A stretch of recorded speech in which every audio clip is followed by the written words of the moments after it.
Real quick, guys, later on I say we're going to be doing a live stream this Tuesday. I did have to adjust that to Wednesday just because of everything, how everything kind of comes together, and I had to kind of put myself in a situation to succeed instead of total failure.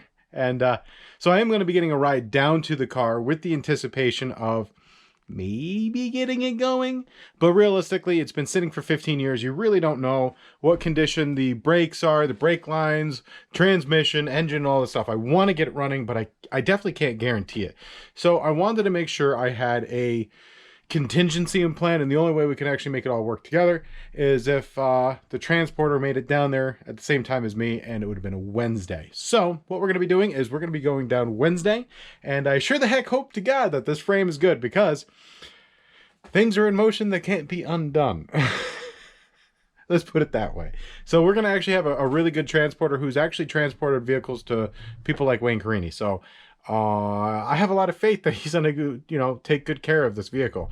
I think when he gets down there, he's going to be like, what are you doing? Who are you? And why did you buy this thing? And I'm going to say, because it's awesome. And because why not? That's the real answer to all those questions of why not. It's why not.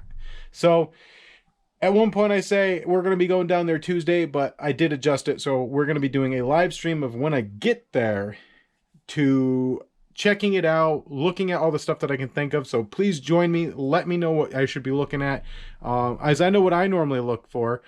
And, and I normally look for things that I didn't even look at any of it when I bought the Buick. So we want to make sure that we're setting ourselves up for success. So join me this coming up Wednesday at 11 a.m. or thereabouts when we get down there, which, as I said, about 4 hours away.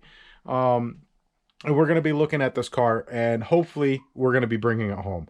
And it's in the thumbnail. So yeah, I'm very, very, very, very, very, very excited about this. They have a whole, or I should say, she has a whole bunch of vehicles we could take a look at as well, including a couple Revere Built Tails. And they're, on my list. They're definitely on my list. So maybe if all works out, we can go back down here and pick up a few more cars. But that's for another day. And I just wanted to correct that so you guys were, what we're going to be doing, and you had a heads up. So, all right, guys, I will talk to you guys in a few seconds when you go to the previously recorded video. Yeah. All right, guys, let's do this.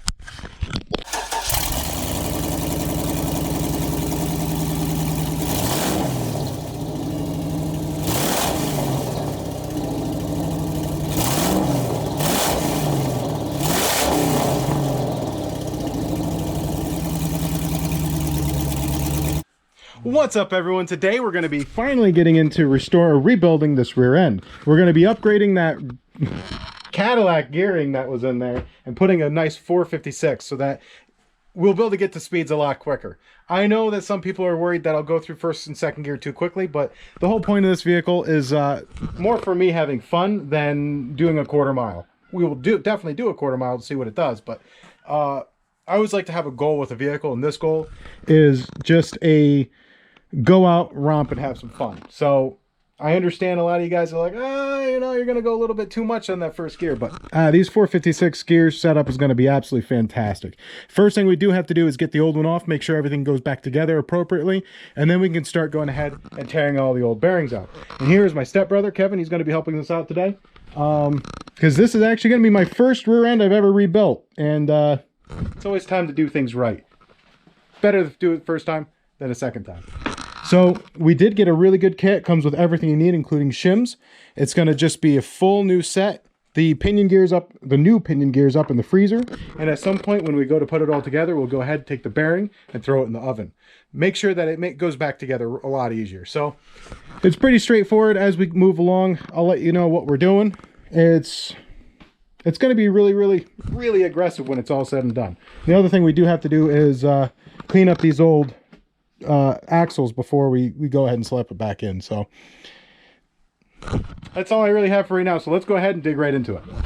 So real quick, I forgot to mention, when we pulled the old pinion gear out, this nut actually, I thought it was going to be a lot more difficult to get off, but it was almost just finger tight. So easily came out, popped right out, and then the last thing we're going to have to do is get the old raceway out so that we can put the new bearing set in. So I just wanted to kind of let you guys know that we have all the gaskets and everything. So this is going to be it should go together fairly easily. So, all right, now we're gonna go ahead and start digging into it.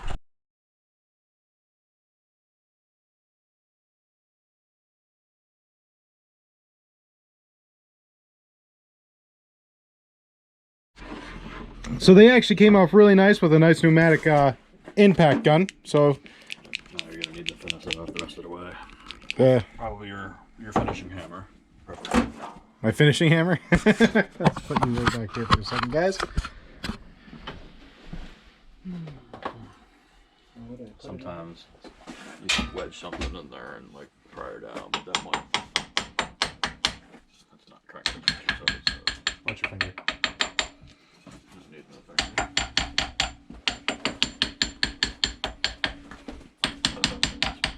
Only doing the trick.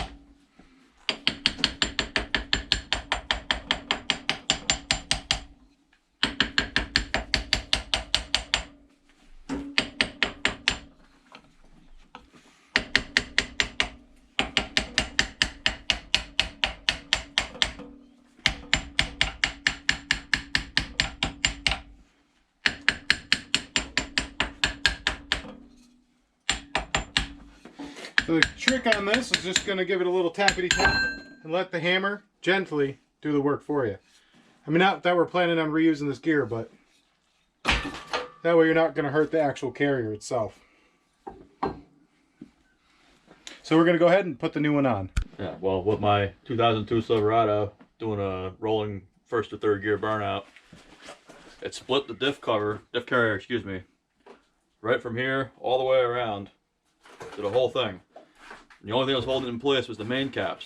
And when my buddy shop, we took it apart, we pulled the bolts off the main caps, the entire carrier just kind of broke in half. And all these springs from the posi just blew apart. Made an awesome mess. Cost me about $1,000 between all the bearings. Put a new Eaton locker in it. And Richmond gears. Yeah, it was a good time.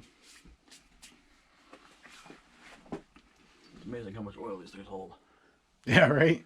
So once you get it on there, like we were just discussing, you're going to want to reinstall it and let the bolts carry it up like you would you're not going to torque them down right to bat. You're going to want to go ahead and do it just like a star pattern, like you would a tire. You want to let the bolts do the work for you. It'll suck it right up to it. Now, as long as everything works well on this, we're going to go ahead, take the old bearings off, replace everything. And I just want to make sure before I start tearing this thing open that, you know, this aftermarket, it is made in the United States of America, but I want to make sure that we do have something that's going to fit, you know, appropriate. A lot of times, you know, things that are supposed to fit from the manufacturer don't necessarily do such a thing. So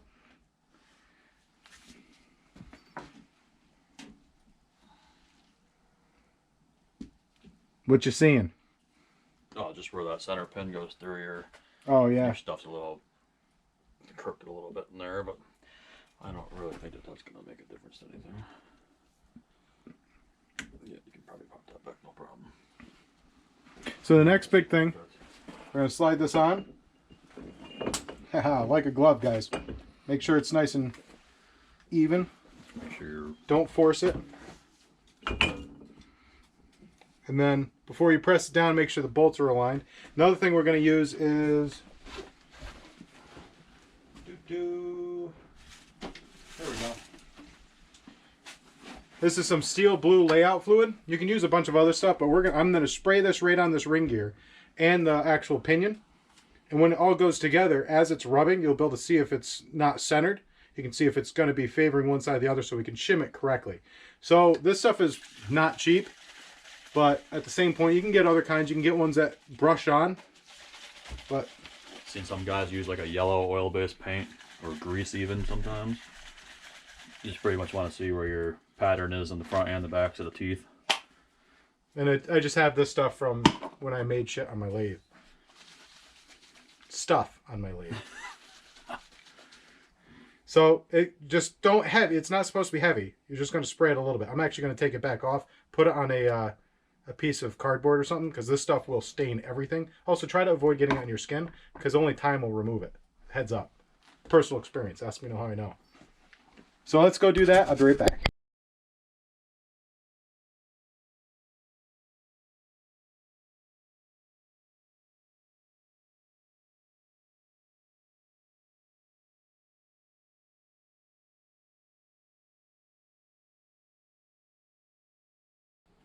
Well, guys, had a little bit of a bummer here.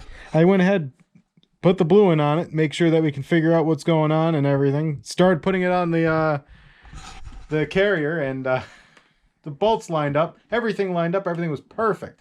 Now, what they didn't say on the Amazon link was, all it said was it was for a 10-bolt, 8.5-inch rear end for GM and Chevy. That's it. That was the only thing in the descriptions. Turns out it's only for like a 1970s Blazer front differential, and none of the stuff in here will fit. The bolts are too big. They're a different thread, and Bearings and races are all wrong. oh yeah, all the bearings and racings all.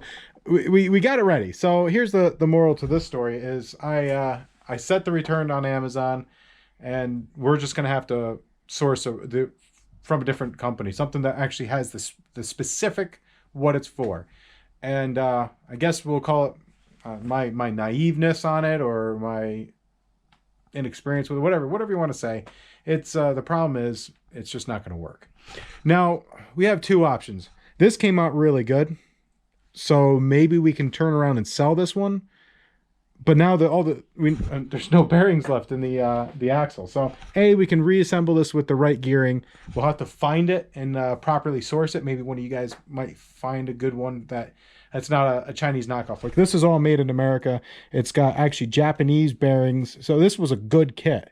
The problem is the company that made it's not their fault, because if you go to their website and actually punch the number that's on the box, not the one that's online, but the one that's on the box, it actually specifies what it is. But the third party that was selling this on Amazon did not say that this was for a front differential in a Chevy Blazer from 1970. But you go to their website, this is, as far as I can tell, is skookum. This is very, very well built, and I'm very, very happy with the product, just not how the third party was selling it on Amazon. So I already put my my return. It's Sunday, so I'll drop it off to UPS tomorrow. And I'll probably see my money back tomorrow. So it's just a matter of, do we want to put the order in for another set of bearings and have it, or not bearings, a new differential kit, and have it take forever to get here? Or should we just kind of hold off for a minute? Because a lot of the problems we're having with why this is starting to stall is parts and pieces are either 2-3 months out, or they're just not available anymore. You know, before all this horrible stuff started, everything was, we could just buy the parts and it would be here the next day or the day after, or, you know, within a week. But I know this I bought, and it took 2 weeks to get here with 2-day shipping. So maybe a week. I think it took a week to get here on 2-day shipping. So anyways, I'll have to make sure I put the carrier somewhere safe, because the carrier is still in great shape. Nothing wrong with that. It's not the carrier's fault. But yeah, the bolts didn't even fit through the top.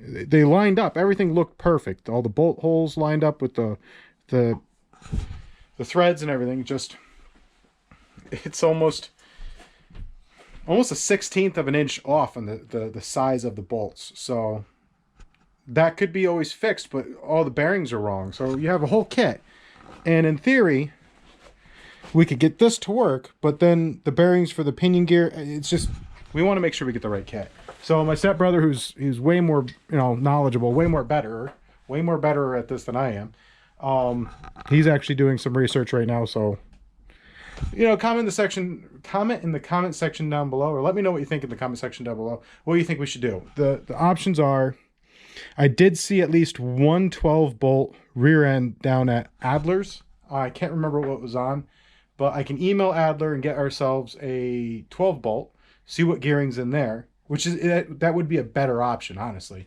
depending on how much he wants for that rear end. This was before I even started looking through junkyards for a 12-bolt.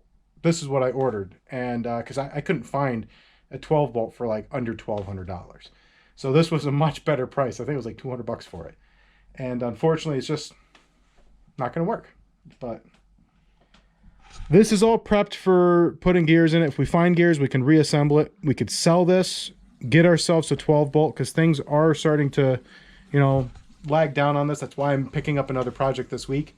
But something that I don't have to order parts that are 2 months or 2 weeks out, 3 weeks out. Something that we can get working, and I can use as a daily driver. This thing's going to be crazy.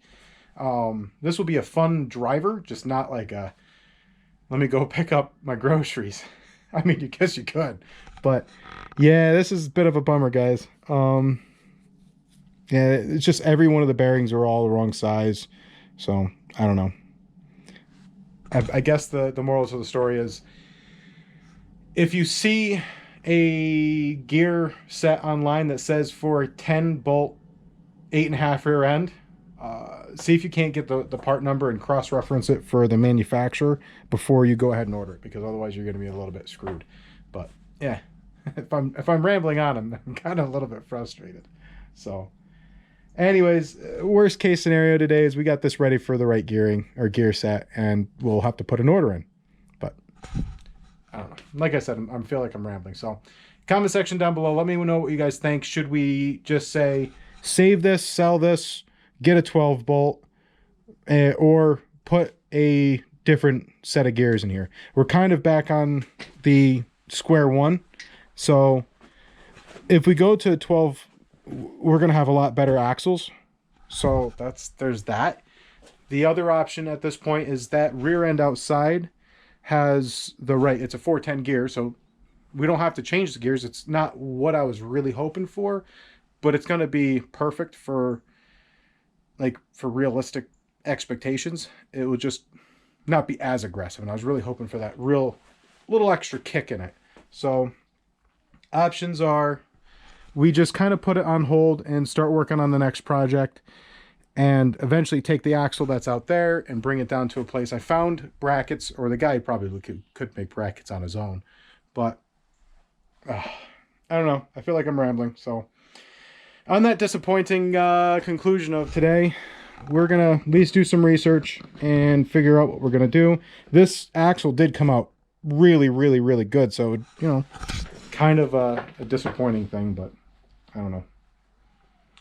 Anyways, look forward to Tuesday. I will be live streaming. I won't live stream the whole drive down. That would be insane. It's like close to 4-ish hours away. I don't know. But I will live stream when we get into there, pick up the car, might drive it home. I have realistic goals on that one. But hey, you never know. So we'll see what happens. It does look good in pictures. I guess she already started cleaning up around it, so there's no, I guess the overgrown trees are gone, but one of those things, we'll see what we see. So yeah, look forward to that on Tuesday at 11-ish. I'll try to get that thing going. You know, everything kind of is up in the air as far as when I'll arrive, and I know we're not going to make any stops because we're going into outside of Philadelphia, and I want to avoid this whole shenanigans. So anyways, say hello to Kevin, and I guess the next time we see him, we'll be probably digging on the other car, which you'll see very shortly. So until the next time, keep it shiny side up, and yeah, cross-reference parts numbers. Don't just order them off Amazon assuming they'll fit because they had a vague description. So because Amazon. Because Amazon, the modern day eBay. Right. All right, guys, have yourselves a wonderful night.